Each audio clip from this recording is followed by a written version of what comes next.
Alright, so we're going through, on to the next one. Two things that I decided I was going to go through at the beginning of each video. I was going to go through and show you. If you go through and open up your journal, I always sort it by name. These are the only two that I have so far. So I wanted to go through and make sure I'm showing you what I have, and that way you can also go through and track and see which ones you've gotten. The other thing that I wanted to go through and start showing you is exactly what it is that each new set of gloves is giving me.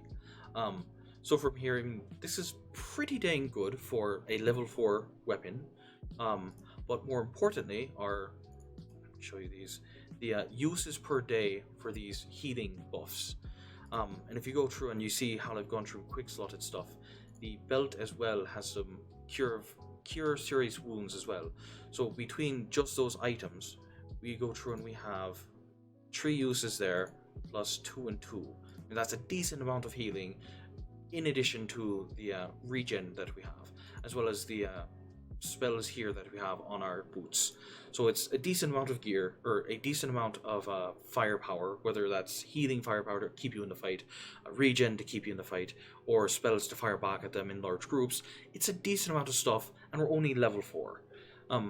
So yeah, there's that. So we're going to go through and do the only quest that is in Barrow Grotto, and we're going to do that one right now.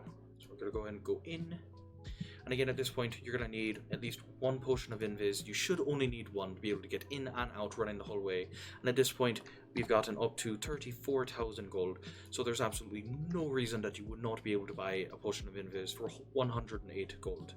Alright, so you're going to go ahead and drink it. You want to drink it before you go out. Sometimes the lads that are right here will go through and venture around. If they do, and you pop out a little bit too much, you might get caught by them. Now, the one thing that you do need to look out for are the glowing devils. They patrol this area, and they can patrol all the way up to that mount, this guy. If you do not get very close to him, then he won't see you. He does not have true seeing naturally, but he is a caster. He will go through and cast it if you get too close to him. So make sure that you're a decent ways away, and if you're wearing any sort of like heavy plate mail, make sure that you take it off. Alright, so, yep, and that's the other glowing devil. Now, they actually give some fairly decent items if you can kill them. At this level, at level 4, I am not going to be able to fight them. Now, strictly speaking, you do not have to get these 2 books. In order to get the quest, you only have to go through Touch the Summoning Stone. You do not even have to talk to him. I am not going to, because, well, I am interested in doing things quickly and efficiently, and I'm only pausing to explain stuff so that you know what is and is not needed for this quest. You can go through and open up. You see right here, yes, we've gotten a quest. As soon as you touch that pillar, I highly recommend that you go by. Shadow Dwellers are also ones that will go through and they can cast cast True Seeing on themselves, and then see through your invis and wreck your day. Now, that being said, they are static. They are not going to be moving around, and so they're not really much of a problem. Again, the glowing devils, these guys, will go through and patrol, and so you actually have a chance of running into them. There are 2 of them. They patrol 2 separate routes, and those 2 routes intersect right there by the secret. So as long as you aren't right there by the secret, you're fine. And you only have to deal with running into one of them at a time. And once you run into one, oh, there it goes. Yeah, like I almost did. As long as you don't actually physically get close to him, you're fine. They're not going to cast True Seeing, they're not going to see you, and you just move on with your day. And just like that, we've got 1 more of the 12 dark secrets down. That's 3 down, no big deal. Boom. Alright, so right there, we're done. This one unfortunately does not give you any sort of gear. However, later on you will need those books, or at least know where to find the books. Those books will be in there. They're an infinite number there. If you want to go through and take these and sell these for 1 gold a piece 1,000 times, you could do that. I don't know why you would, but you know, if that's the sort of player you are, power to you. There you go. They're always going to spawn in that sarcophagus. But for later on, you will need them for a quest, for the library quest. So if you go through, take them, and you can hold on to them, and just grab them, stow them away for later.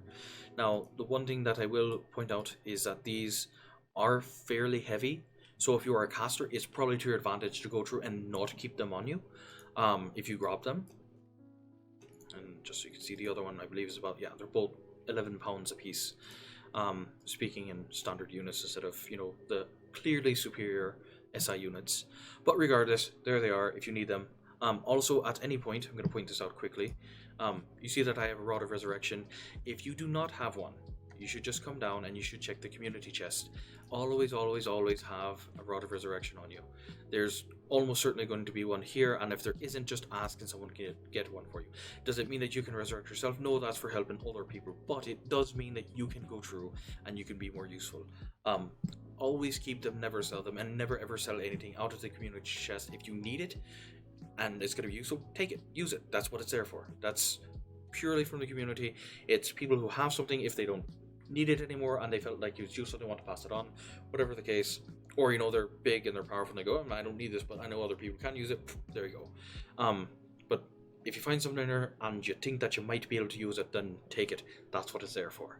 Until next time, I'll see you in the next video, and laters.